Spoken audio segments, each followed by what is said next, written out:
What is happening, fellow fantasy GMs? I am JJ Wang. He is the bearded one, DJ Dub, and with our powers combined, we are the Fantasy Couriers.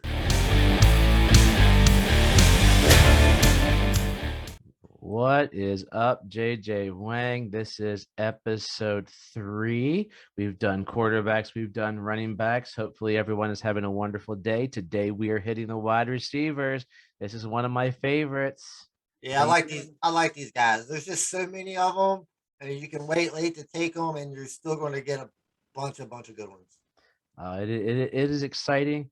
If you listened last weekend, you saw that I went with a wide receiver heavy draft, and I have 2 out of the top 4 guys on my numerical listing. So let's just jump into looking at who we have ranked and tiered. We'll start with my rankings, my numerical rankings.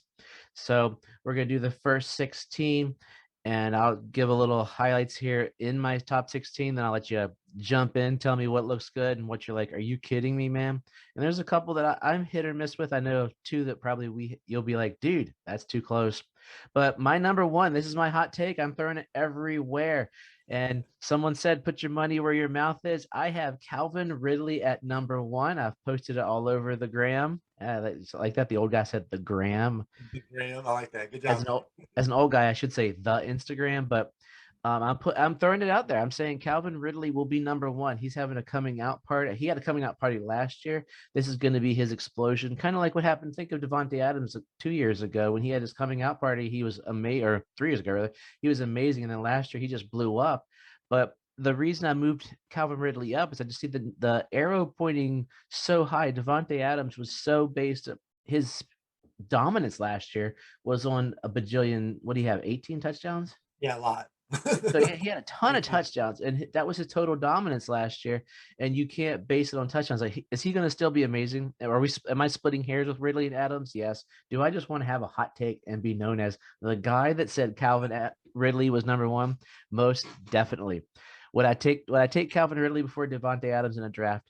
No, because Calvin Ridley will fall farther, as was seen in our mock draft on Saturday. I did take Devontae Adams first, and I got Calvin Ridley back on the turn. And that's generally where you will go, unless you're in some leagues. I have some friends who aren't too happy that I'm hyping Calvin Ridley because they want him to fall a little farther. But Yeah, because he's really sneaky at this point in his career. He's that really sneaky guy. well, he is for a lot of people. He's probably wide receiver 3.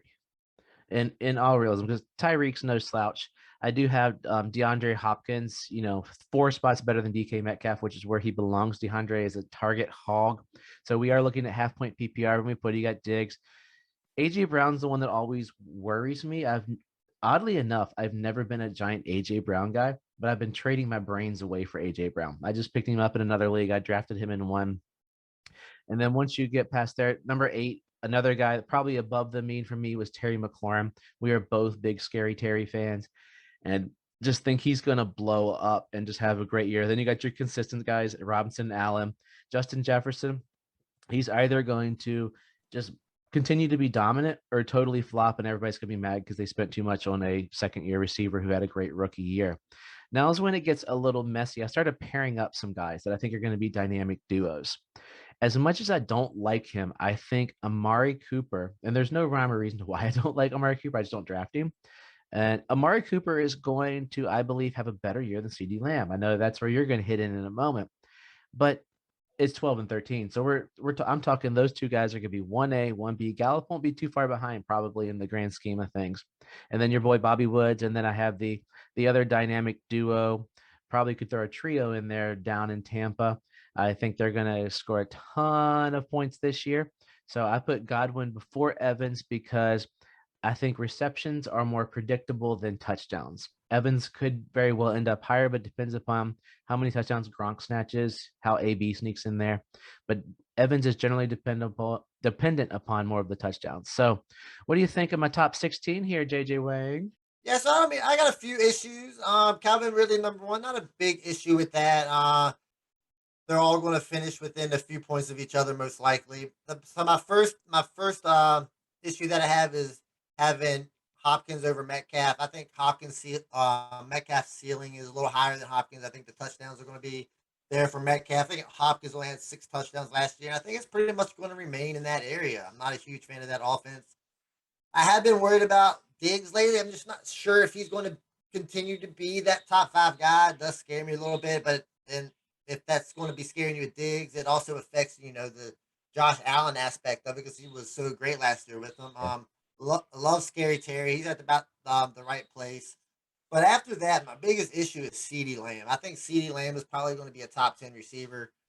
He's going to be honestly. I think he could be pushing for that top five guy. I think this offense is going to pass the ball a lot, and I think CeeDee Lamb is going to get a majority of those catches, and he's just going to have a big career. Like I like Cooper, but I think everybody's hate for Cooper still stems from those years with the Raiders and the early Cowboys where he's highs and lows, and you just didn't know what you were getting. So yeah, I'd have CD Lamb a little higher. Justin Jefferson, I think he'll have a top 12 season, but like I said, I'm just not sure where he's going to fall. Robert Woods, I think that's the sneakiest guy on here. I think he has potential to be a top 10 receiver.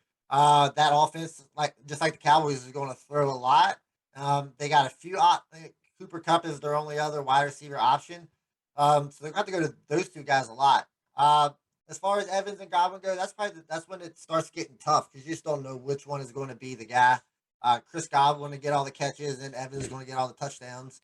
So it's just depends on what kind of player you like. But overall, like I said, CD Lamb should be a little higher. Metcalf should be a little higher, and everybody else is pretty much where they belong. So CD Lamb, I'm hearing us throw out another bet here. I'm trying to get something to jot down a note on. So CD Lamb, You might have a gambling issue, my friend. yeah, luckily our bets aren't for money because we can't afford to do it. So you think CD Lamb is going to be, if I were to say right now, tell me, where do you think CD Lamb falls rankings wise? I know you're a tier based guy, but at the end of the year, what is he going to be? So I think he'll. So I think he'll definitely be a top 8 wide receiver. And then if I really wanted to get you know excited about CD Lamb, I could see him finishing at number 5. So anywhere in that 5 or 8. Like I said, I just think the potential is there. So let's say a number 6, top 6 wide receiver for the bet. Oh, wow, you're going 6. I was going to set it 8. So how about we go 7? Yeah, let's go 7. 7 works. So you're saying he's going to be 7 or higher, which means 1 through 7. I say 7 or lower, which means 8 or above. And I'll add that to our list to go with our D Hop, DK Metcalf, and the other one that is escaping my mind right now. So I added on there. So yeah, CD Lamb, I think sounds like he's the most controversial here. I'm torn on CD Lamb. I hated the draft pick because the Cowboys needed more things, but I love the player. So it's one of Oh those yeah, where it's the mouths to feed. It depends upon who they feed, and I would be worried with Cooper and Lamb if some of the things that are being said about Dak are true. Worry me a smidge. Not enough yet that I would move them, but just hearing that Dak's injury might go, Schefter saying Dak's injury might go into the season worries me just a little bit. So let's go 17 through 36. There are still, this is an argument for your RB heavy. In this list, you could find your starting number 1 receiver in 17 through I'll be honest, probably 17 through 29, maybe somewhere in there. You wouldn't be super happy, but you would be like, hey, this guy could be number 1 on my fantasy team because I'm rocking Zeke and Antonio Gibson, and you had what was it, Zeke and Najee and David Montgomery, and then you hit yeah, any of these yeah. guys, and you'd be like, hey, cool, DJ Moore, who I'm starting to grow on. I was never a DJ Moore guy, and I don't know why. I think that he was just sort of with the Amari Cooper kind of thing, but he doesn't score He's got to get touchdowns. those touchdowns. He's Yeah. got to get those touchdowns, man. He's got to Yeah. get those touchdowns. If he could get 8 touchdowns, 9 touchdowns, oh dude, he'd be fantastic. Just can't Yeah. get him, man. In PPR, he in straight PPR, he would have a little more value because he does get those catches. Then you got Cup. Galladay is probably our most controversial guy on here. You probably would have him at 72. Cortland Sutton Yes, if that happens. Cortland Sutton's my boy. I might have him higher, but I put him there just to balance out the fear of the knee. So Cortland Sutton is the guy that I could see jumping into the top 15, top 12, wide receiver 1 even discussion because I think he's just a beast. Everything is pointing for like on the team. He is a leader. They're saying he's coming back in. He wants to be stronger. I talk about him enough. Julio, I put in there. I really have no thought what Julio is going to do in Tennessee. Is He's a he a tough one. decoy? Is he going to be Julio? And if he's going to be Julio, and then you got, I mean, if he's going to be the old Julio, AJ Brown could be a top 5 receiver because no one's going to guard him. There's going to be 2 guys on Julio being Studley Julio, He guarded. and Tannehill is going to throw for 5,000 yards. I don't know what to guess of this team. 22 is the pick that I had to hold my nose and put there. I'm not a Tyler Lockett guy, but statistically, he ends up there. So if you want to ride the roller coaster known as Tyler Lockett, that's where you got him. And then we're hitting the Steelers receivers. Our boy Ayuk Thielen last year was higher, but positive regression. He's not going to score 14 touchdowns. Some people would have him even lower.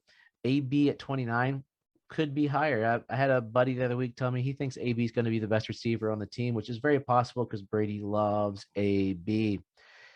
And then our boy Visca, as you're going through, Brandon Cooks, someone has to catch the ball for Houston. If I'm not correct, at 31, someone has to catch it. And Brandon Cooks somehow still is good everywhere. Robbie Anderson's getting ready to get paid from everything I'm reading.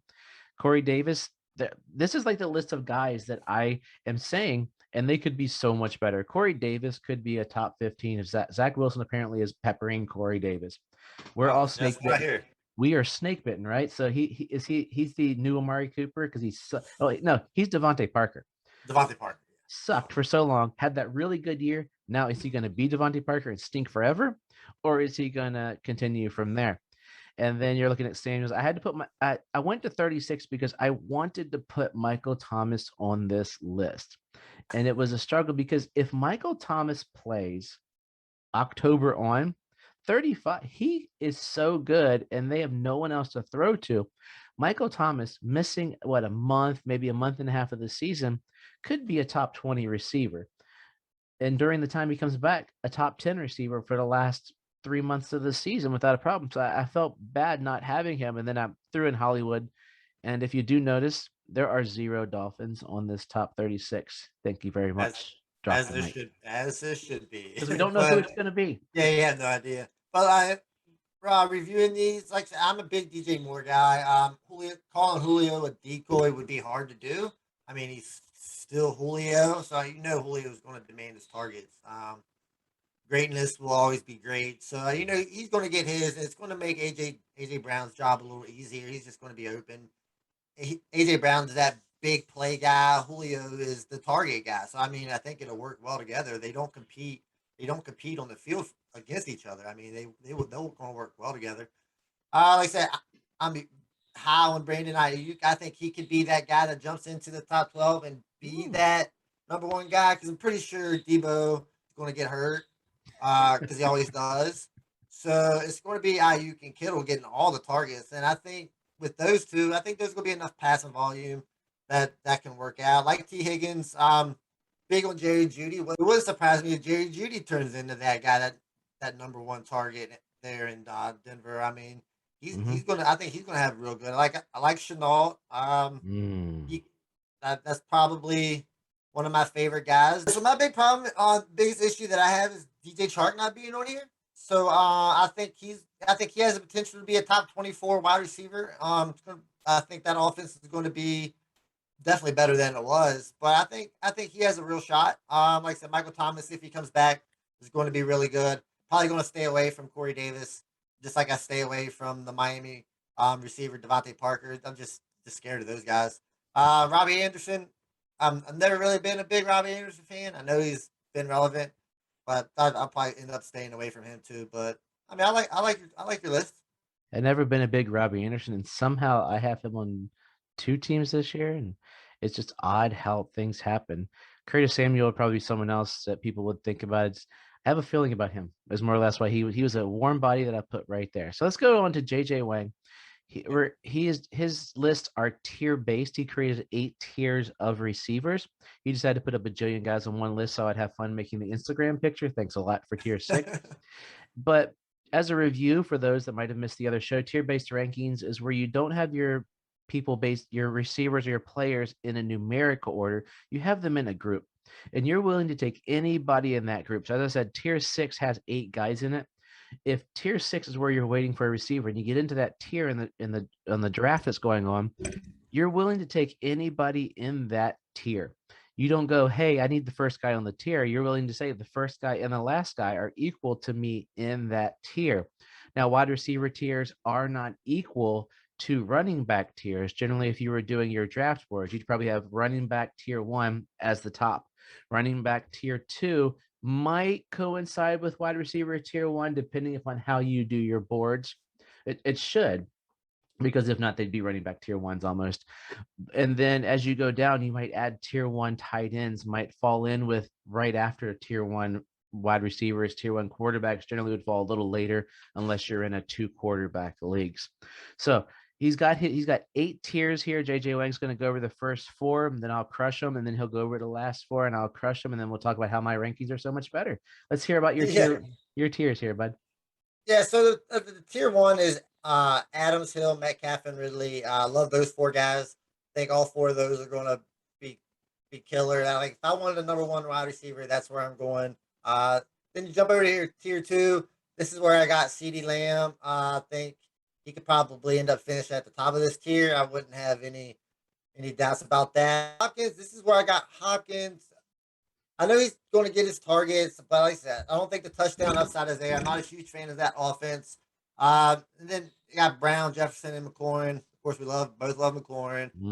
Then here's where I got Allen and Robinson. This is where they fall. Like I said, I don't see them being any lower than this. I mean, but they could definitely finish higher. I mean, they're just consistent wide receivers. They always have been. You can rely on it. If you want them to be your wide receiver one, I mean, you could probably get them in the early fourth round. I mean, that's going to maybe at the end of the third. So, I mean, that's a good way to start your wide receiver core. And then jumping over here to tier four, I got Ayuk in tier four. I was really debating to put him up in that tier three guy, but I just didn't want to make that jump. I got Mike Evans, Cup, Jones. I also got T Higgins here. I think T Higgins is primed for a big year. Wow. No, we are not. You notice, well, I guess you're going to hit it. Notice Jamar Chase wasn't on my top 36 list. The sneaky one that you missed there. As I'm thinking, looking at the T Higgins there, I think Higgins will still be the man this year. Chase could be another guy. We've talked about doing a show later on. Who are guys we think we're going to be wrong about? I got Chase, but don't know about. I think Higgins will be better this year. Your tier one, we all know. Everybody, if you've ever listened to the podcast, know our disagreement. Your tier one's wrong. For some reason, you got the giant muscle man in there when you should have D Hop. But we'll forgive you. One of us has to be wrong, and that's the only way that bet can be settled. So I just don't see DK in the same realm as those. I wouldn't have a problem with DK in tier 2, but I just see Hill, Adams, and Ridley as just a step above, kind of like where the Kelsey Kittle Waller argument will come on our next show. I just see them as a step above everybody else. Your tier 2, you can't argue with anyone in there. Justin Jefferson's the only one that scares me because of, as I mentioned earlier, that second year, is he going to jump up or go down? Tier 3, I like to call these are the lunch pail guys. Yep. They're the guys you're going to get, and you're not going to be dancing through the streets. Yeah, I got Keenan Allen. But then every week you're going to be like, yeah, Keenan, you're I got rolling my Keenan team.